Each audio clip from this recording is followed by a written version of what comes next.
주신 하나님 말씀은 고린도후서 1장 3절에서 11절까지의 말씀 보시겠습니다.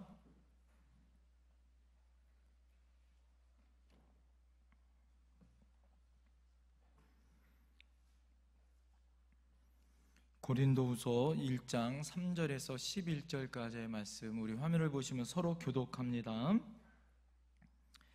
찬송하리로다. 그는 우리 주 예수 그리스도의 하나님이시오 자비의 아버지시오 모든 위로의 하나님이시며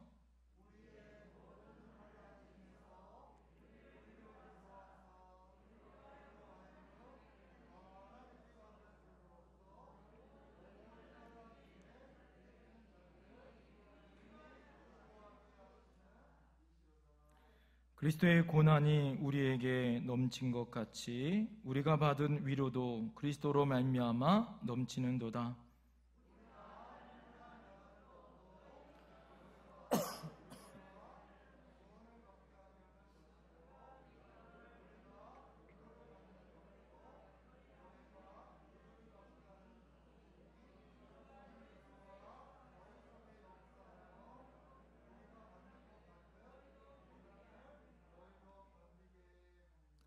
너희를 위한 우리의 소망이 견고함은 너희가 고난에 참여하는 자가 된 것 같이 위로에도 그러할 줄을 알미라.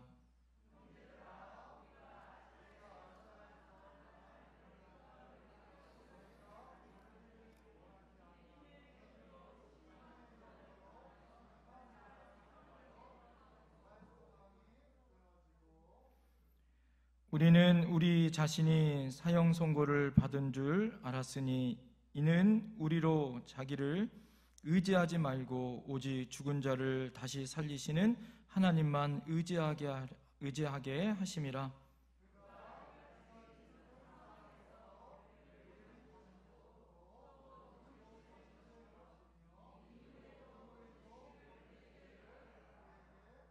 다 같이 합니다. 너희도 우리를 위하여 간구함으로 도우라. 이는 우리가 많은 사람의 기도로 얻은 은사로 말미암아 많은 사람이 우리를 위하여 감사하게 하려 함이라. 아멘. 우리 옆에 있는 분들과 인사하겠습니다. 믿음을 넘어 사명으로 삽시다. 우리는 환난 중에 노래하는 사람입니다. 사랑하는 성도님들, 사람마다 어떠한 고난을 만나든지 또 문제를 만나든지 그것을 받아들이고 그것에 대해서 반응하는 모습들은 다 다르게 돼 있죠. 여러분들은 고난과 어려움이 있을 때 어떻게 그 문제를 해결하고 그 문제에 대해서 이길 수 있는 힘이 어디서 나오나요? 어떤 분은 고난 가운데 문제를 안고 그 문제를 키워가는 사람이 있고, 또 어떤 분들은 고난 중에도 하나님 앞에 기도와 또 찬송과 하나님 앞에 예배의 자리에서 믿음으로 그 문제를 녹여버리는 사람 또한 있더라라는 거죠. 그래서 신실한 성도들의 별명이라고 여러분들 말할 수 있는 것은, 우리는 아무리 고난이 하고 어려움이 와도 노래하는 사람들, 고난 중에도 노래하는 사람들이 바로 그리스도인들이다 라는 거예요. 어떤 분들은 그런 분들 계세요. 정말 스트레스 받고 너무 힘들고 어려우면 노래방 간다는 거예요. 노래방 가가지고 그냥 큰 소리로 노래 부르고 신나는 노래, 슬픈 노래, 내 마음을 위로해주는 노래를 부르면 그래도 좀 산 것처럼 스트레스가 좀 해소된다라는 분들도 있어요. 자, 여러분, 우리는 어떻습니까? 아무리 고난과 어려움이 와도 하나님 앞에 영광의 찬송과 또 하나님의 영광의 노래를 부를 수 있는 저희들 아니겠어요? 그래서 아마 장례식장에 가서 노래하는 종교는 기독교밖에 없습니다. 피지에 PGA 골프 선수 중에 아프리카 짐바브웨 출신인 닉 프라이스라는 선수가 있습니다. 이 PGA 골프 선수로 아주 유명한 선수인데, 이 선수는 기복이 없이 슬럼프가 없는 선수로 아주 유명한 선수였다라는 거예요. 한 기자가 가서 이 선수에게 물어봤다고 합니다. 어떻게 당신은 그렇게 슬럼프와 기복이 없이 그렇게 평균 타수를 유지할 수 있습니까? 그렇게 질문했다라는 거예요. 그랬더니 이분이 이렇게 얘기합니다. 저는 어렸을 때 우리 아버지가 참 힘들고 어려울 때마다 우리 아버지는요, 휘파람을 불렀어요. 힘들고 어려운 순간에 우리 아버지는 휘파람을 불렀어요. 그러면서 저에게 이렇게 얘기해 주셨습니다. 아버지가 너 정말 힘들고 어려우면 휘파람을 불러, 노래를 불러, 이렇게 얘기해 줬다라는 거예요. 그래서 자기가 골프를 치다가 정말 위기가 오고 어려움이 올 때마다, 그때마다 어떻게 한다는 거예요? 휘파람을 불고 노래를 부르기 시작한다라는 거예요. 그러면 그 마음이 다시 평안해지고 그 어려움을 이길 수 있는 힘이 생기더라, 이렇게 이야기합니다. 사랑하는 성도님들, 이 말이 무슨 말이에요? 원망하는 사람들은요, 어디다 가도 원망하게 돼 있어요. 그러나 늘 감사하는 사람은 어떤 일이 벌어져도, 고난과 환난이 와도 그 사람은 뭐하는 사람일까요? 감사하는 사람이 된다라는 거예요. 특별히 노래하고 찬송하는 사람은 환경 여하에 관계없이 찬송하고 노래하며 살아간다라는 거예요.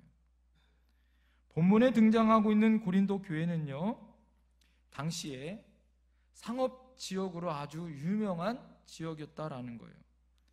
고린도 도시가 세워진 이 고린도 교회는 특별히 고린도 교회를 다니고 있었던 성도들 중심으로 그 지역에 있는 이 고린도 지역은 아주 부유한 사람들이 살고 있었던 도시이지만, 이 고린도 교회의 성도들의 기본적인 계층을 가지고 있었던 성도들은 여러분, 도시의 부유한 사람들이 아니었어요. 큰 권력과 힘을 가지고 있는 사람들이 아니라 그 당시에 가장 비천하고 상대적인 좌절감에 있는 그런 연약한 사람들이 모여서 고린도 교회를 이루고 있었다라는 거예요. 설상가상으로 그들이 선택해야 되는 예수 그리스도의 믿음을 지키기 위해서는 조롱과 핍박을 견뎌야 했습니다. 예수 믿는 것 한 가지로 인하여서 가족 공동체에서 뭐예요? 떠나보내야 돼요. 또 직장에서 버림을 받아야 되는 수모를 겪어야 되는 거예요. 이런 고린도 교회를 향하여서 붓을 든 사도 바울이 오늘 3절에 뭐부터 시작합니까? 찬송하리로다, 이렇게 시작해요. 이 말씀은 무엇입니까? 우리 주 예수 그리스도의 하나님을 찬송하자라고 고린도 교회 성도들을 독려하고 있어요. 왜요? 그 하나님이 우리의 위로의 아버지가 되어주신다. 그래서 우리가 그 하나님을 찬양해야 된다라고 말씀하고 있습니다. 사도 바울은 환난 속에서도 하나님을 찬송하며 살아야 될 이유가 있는데, 그 이유가 무엇인지를 구체적으로 오늘 우리에게 말씀해 주고 계시더라라는 거예요. 여러분, 우리가 환난과 고난 중에 왜, 어떻게 찬송해야 할까요?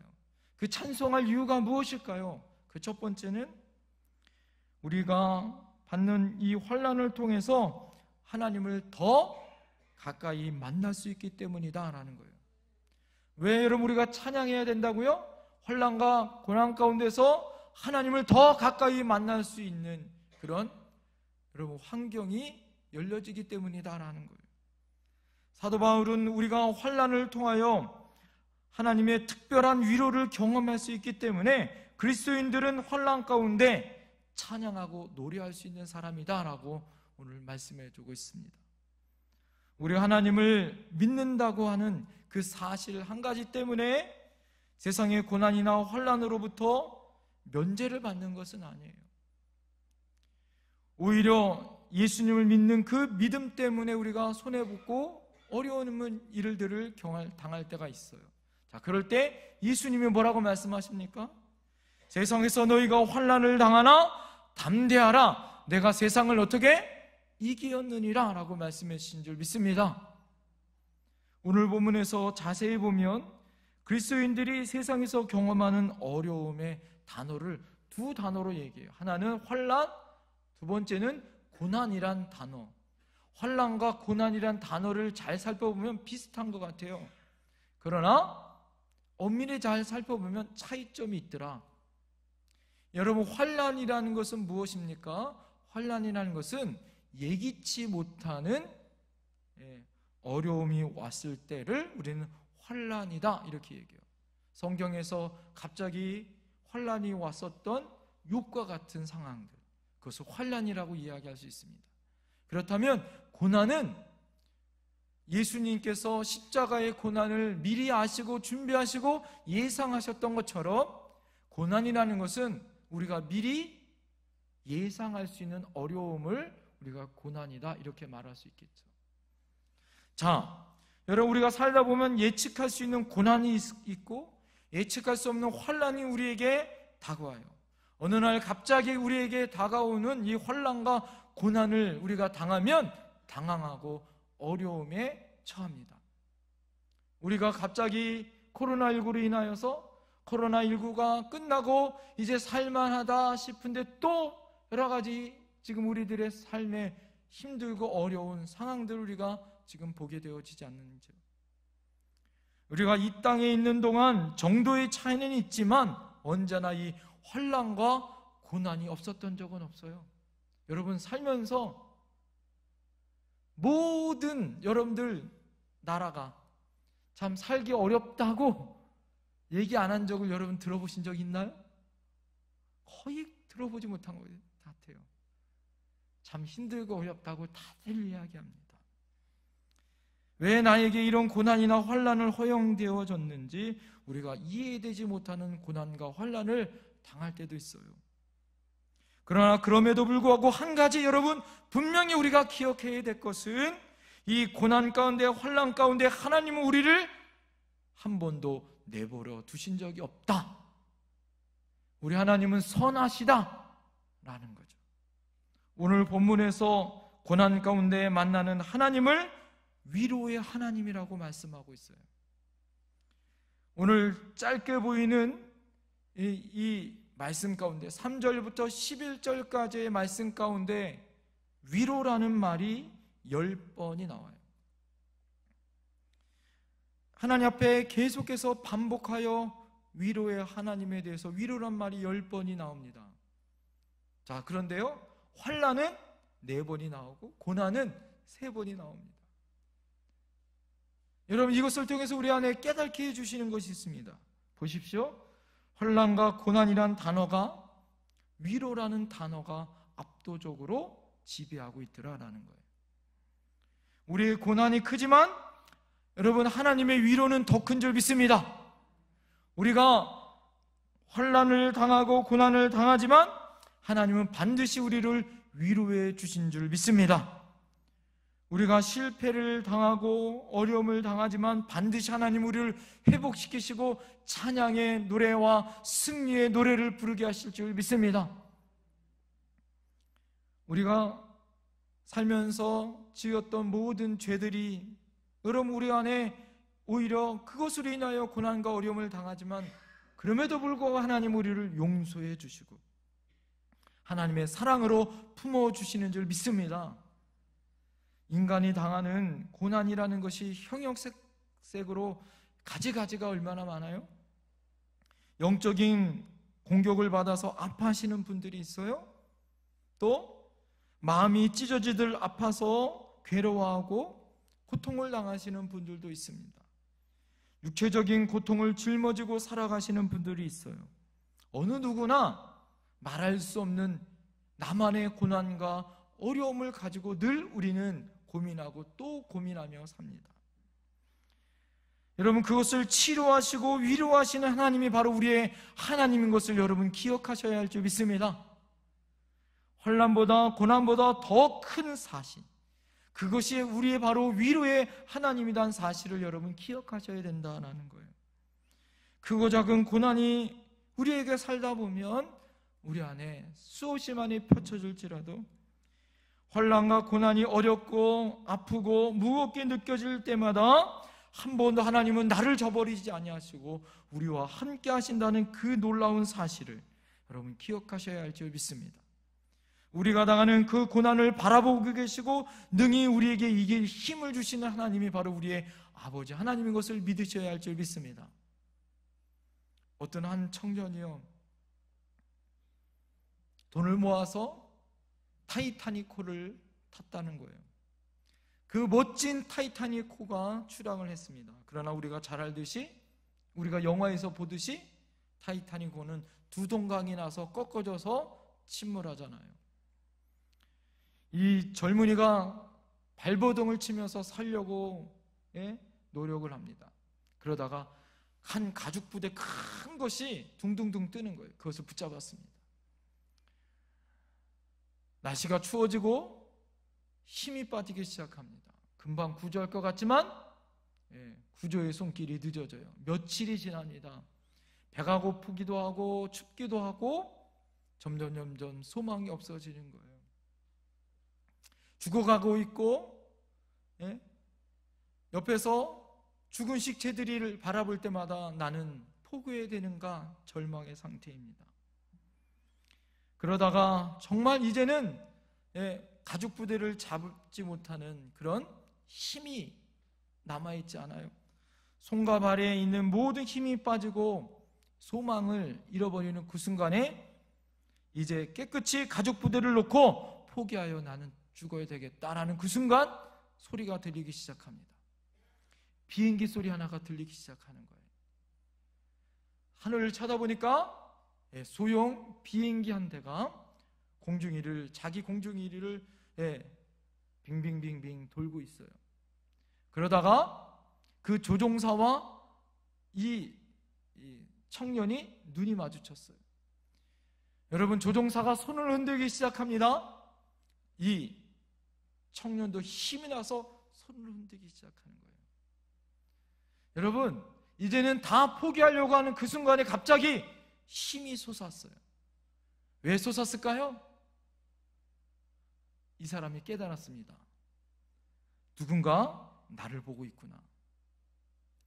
누군가 나를 보고 갔구나. 그리들이 빙빙빙빙 돌고 비행기는 떠났습니다. 이 청년이 여러분 삶을 포기하고 죽었을까요? 아니요. 다시 새 힘을 얻어서 버티기 시작합니다. 하루가 지나고 이틀이 지났는데도 비행기는 오지 않았어요. 그럼에도 불구하고 끝까지 이 청년은 어떻게 했을까요? 다시 나를 보고 간 비행기는 돌아올 거라는 믿음을 갖고 있었어요. 그러자 여러분, 그를 구조하기 위하여 배가 왔고 그는 다시 살아난 놀라운 기적의 역사가 나타났습니다. 여러분, 믿음 생활이 뭘까요? 우리가 어떻게 이 고난과 어려움을 이길 수 있을까요? 우리가 여러분 꼭 기억할 것이 있어요. 나 혼자 고독하는 것이 아니다. 외롭고 고통 가운데 나는 버려진 존재가 아니다라는 거예요. 세상의 환난 가운데 나는 집어도 던져 아무것도 없는 그런 연약한 존재가 아니다라는 거예요. 누군가 나를 보고 있다. 전지전능하신 하나님이 나를 보고 있다. 위로의 아버지가 나를 보고 있다. 그리고 나와 함께하고 있다. 나를 바라보고 계신 그 전능하신 하나님이 우리의 아버지가 되어준다. 여러분, 그 사실을 결코 우리는 잊으면 안 될 줄 믿습니다. 이 얼마나 큰 용기와 힘을 주는 메시지예요. 구약에 보면 사드락, 메삭, 아벳느고가 하나님의 은혜에 하나님을 섬긴다는 이유로 풀물불에 던져지잖아요. 왜 사랑하는 주님의 자녀들이 풀무불에 던져 죽는지에 대해서 구체적으로 성경은 침묵합니다. 그리고 풀물 속에 들어간 젊은이들이 왜 하나님께서 그들을 건져 주었는지에 대해서도 구체적으로 설명은 없어요. 그러나 분명한 사실 한 가지는 무엇일까요? 그들을 풀무불에 던졌을 때에 사드락, 메삭, 아벳느고 이 세 명의 사람이 있었지만 풀무불에 몇 사람이 있었습니까? 4사람이 있었다라는 거예요. 여러분, 이것을 통해서 우리가 무엇을 깨달을 수 있습니까? 불같은 시험이 오고 환난으로 우리가 던져지는 그 순간에, 불같은 어려움의 행진을 여러분 우리가 계속하고 있는 그 순간에 하나님은 나를 저버리지 아니하셨다라는 거예요. 그 고난의 역사 가운데 집어던져 내버려 두지 않으셨다라는 거죠. 왜 나를 고난에서 나를 면제시켜 주지 않는지, 나의 앞날이 어떻게 되는지 알 수 없지만 분명한 사실 한 가지는 뭐예요? 그 불같은 시험 가운데 하나님은 나와 함께 하셨다라는 거예요. 할렐루야! 사랑하는 성도님들, 여러분 혼자가 아니에요. 고난이 오고 어려움이 와도 절대 혼자가 아닙니다. 능력의 아버지, 전지전능하신 하나님이 나와 함께 하시고 우리를 지켜주시고 우리의 아버지가 되어주실 줄 믿습니다. 두려워하지 말라, 놀라지 말라. 내가 어디로 가든지 내 하나님 여호와가 너와 함께 하느니라. 할렐루야! 환난 속에서 우리를 찬송해야 할 그 하나님이 바로 우리의 아버지가 되어주시기 때문이다라는 거예요. 두 번째, 우리가 환난을 통해서 고난받는 이웃들에게 위로자가 될 수 있기 때문에 우리에게 고난이 올 수 있다라는 거예요. 고난을 통해서 우리의 이웃들이 얼마나 힘들고 어렵습니까? 헨리 나우엔이 쓴 유명한 책 하나가 있어요. 상처받은 치유자다라는 책이 있습니다. 그는 복음서에서 예수님을 조목조목 설명하면서 그분은 상처받은 분을 외면하지 않았다라고 말하고 있어요. 무사람들로부터 상처를 받고 예수님의 제자들로부터 배신을 당해요. 가족들로부터도 거절을 받습니다. 십자가에서 상처받으시고 살을 찢기시면서 상처받으셨어요. 하나님의 버리심을 받는 가장 큰 상처를 당하신 분이 바로 예수님이다라는 거예요. 33년의 짤막한 인생을 사셨지만 그분의 인생은 상처받은 인생이었다라는 거죠. 그럼에도 불구하고 당신의 그 모든 상처와 아픔이 있었지만 그분은 한 번도 원망하거나 불평하거나 자기 자신을 자학하지 않으셨다라는 거예요. 오히려 상처받은 사람을 끌어안고 그들이 친구가 되어주시고 그들을 치유하시는 분이 바로 예수님이셨다라는 거예요. 여러분, 온 인류가 상처받는 그런 고통을 그분은 치유를 하시고, 그래서 그 모든 상처를 치유하시는 위대한 치유자가 바로 예수님이셨다라는 거예요. 나아가 하나님의 자녀들이 여러분 이 땅에 살아갈 비전과 사명을 몸소 보여주셨죠. 어떻게 해요? 여러분에게 상처가 따릅니다. 상처는 우리의 사명이다. 여러분, 우리의 상처가 하늘의 별처럼 빛나 우리의 사명이 되는 거예요. 믿습니까? 그렇게 여러분, 아름다운 별이 빛나는 것은 우리의 인생에서 받은 상처가 별처럼 빛나 우리의 사명으로 다시 빛나는 아름다운 비유다라는 거예요. 여러분에게 받은 상처가 있습니까? 여러분 깨달으셔야 돼요. 그것이 여러분의 사명이란 사실을. 그래서 하나님이 우리를 이 상처받은 인생과 상처받은 세상 가운데 우리에게 그것을 치유하는 사명을 우리에게 주셨다라는 거죠. 혹시 여러분 어릴 때 몹시 가난하게 살았던 분들 계십니까? 그렇다면 가난한 사람들을 위로해주는 사명이 있는 거예요. 할렐루야! 여러분 가운데 질병으로 고통받는, 그래서 예수의 이름으로 치유받은 사람이 있습니까? 그런 사람이 있으면 어떻게 될까요? 육신의 고통과 아픔으로 힘들어하는 사람들을 향하여 위로해주고 치유의 기도를 해줄 수 있는 여러분 그러한 사명이 우리에게 있는 줄 믿습니다. 사업을 하다가 실패해본 경험이 있습니까? 여러분 주변에 실패와 상처로 인하여 고통받는 사람들에게 위로해줄 수 있는 그런 사명이 우리에게 있다라는 거예요. 오늘 본문 4절을 보십시오.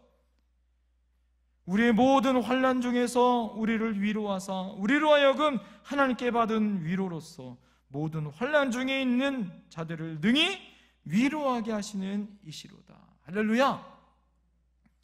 당신이 위로를 받는 것, 그 사실은 당신이 이제 다른 사람을 위로할 수 있는 사람이 되었다는 하나님이 부르시는 사명이라는 거예요. 그리하여 내가 노래함으로 말미암아 내 주변에는 모든 사람들이 나와 함께 노래할 수 있고 찬송할 수 있다면, 여러분 그리스도인들의 진실한 삶으로 찬양과 영광의 노래를 부를 수 있는 거다라는 거죠.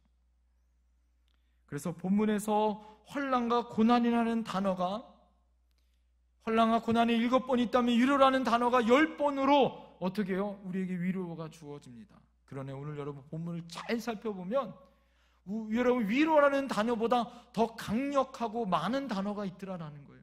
그것이 바로 우리라는 단어예요. 우리라는 단어는 16번이 나오더라라는 거예요. 이 말이 무슨 말일까요? 우리 주변에 혹시 환난을 당하는 사람들, 여러분 그 사람들이 고난과 어려움이 있을 때, 외로울 때 우리가 그들의 친구가 되어줘야 된다는 거예요. 우리 중에 고난 사랑하는 사람이 있습니까? 달려가 여러분 우리가 위로해 주어야 된다는 거예요. 여러분 그것을 할 수 있는 여러분 우리 교회, 우리 공동체가 되어야 할 줄 믿습니다. 하나님은 그러기 위해서 우리 교회를 세우셨었고 여러분들을 세우신 사명이 있다는 거예요. 고난당하고 어려운 사람이 있습니까? 하나님의 마음을 가지고 여러분 그 사람이 외롭고 힘들 때 우리가 되어줘야 되는 거예요.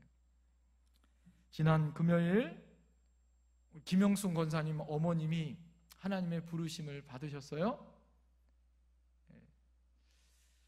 그래서 초상집의 조문을 가기 위해서 봉고차 한 대로 우리 성도님들이 함께 서울의 장례식장으로 갔습니다. 그런데요, 차 안에서 가는 동안, 오는 동안 저는 너무나도 행복하고 즐거운 시간을 보냈습니다. 그런데요, 너무 재미있고 행복한 일은 무엇이었냐면, 여러분 우리 권사님의 어머니를 돌아가신 그 위로의 자리에 우리 성도님들이 함께 가면서 하나님의 은혜 받은 일들, 이런 데를 간증하는 시간들이 있었습니다. 그 가운데 우리 이성길 장로님, 이금남 권사님이 손주 자랑을 막 했어요. 그랬더니 최 권사님이 그렇게 하나님 앞에 은혜 받으면 커피를 사야 된다고. 그래서 장례식을 마치고 커피숍을 들렀습니다. 그래서 우리 장로님이 우리 성도님들에게 커피를 쐈어요. 맛있는 커피를 먹었습니다. 그러면서 커피숍에서 또 막 이야기가 진행되어졌어요. 그러다가 그 최 권사님이 정말 죽을 위기 가운데 하나님이 살아주신 은혜의 간증을 하셨어요. 그것을 들었던 최 권사님이 한 턱을 더 쏴야 된다고? 그래서 어제 저녁에 모여서 저녁을 먹었습니다.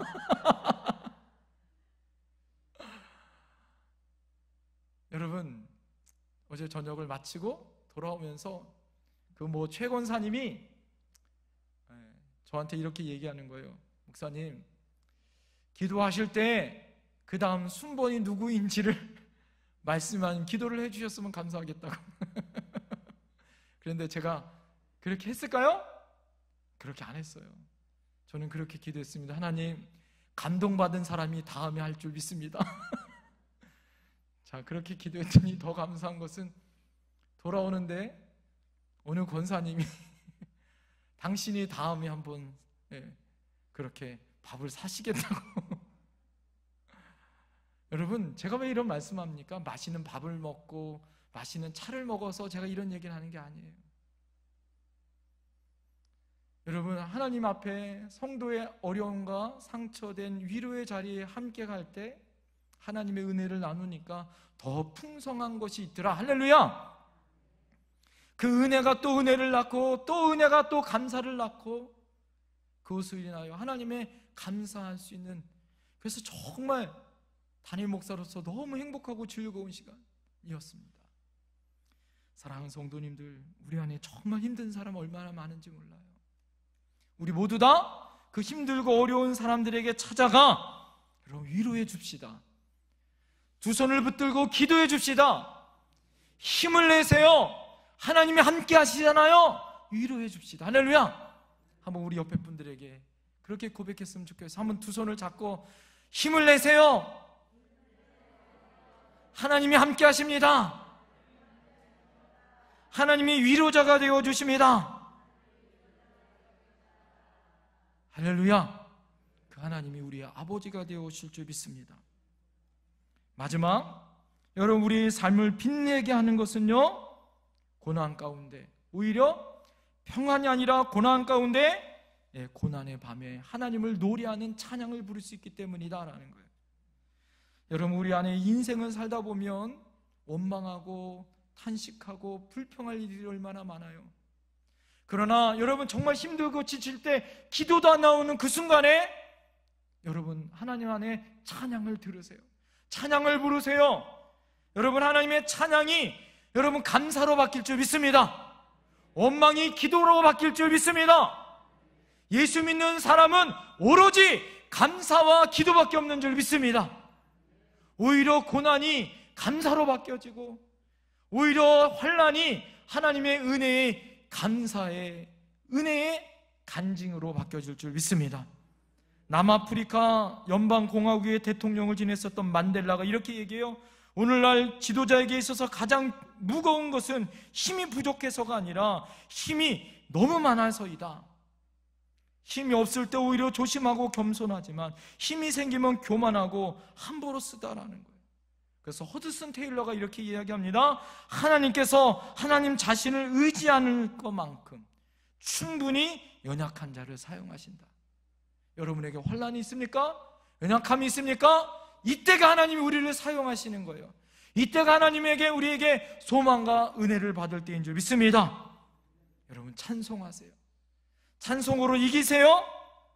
하나님의 은혜 가운데 돌에 맞은 스데반은 오히려 얼굴이 천사같이 변했습니다. 왜 그럴까요? 돌에 맞는 그 순간에도 그는 그 너머 하나님을 바라봤어요. 그 너머 하나님을 바라볼 때마다 고통과 좌절 가운데 그의 얼굴이 천사로 바뀌더라. 찬양과 영광으로 바뀌더라. 할렐루야. 전능하신 하나님은 여러분을 회복시키십니다. 감사와 간증으로 바뀔 줄 믿습니다. 오늘도 그런 위대한 하나님이 저와 여러분들의 하나님인 줄 믿습니다. 기도하겠습니다.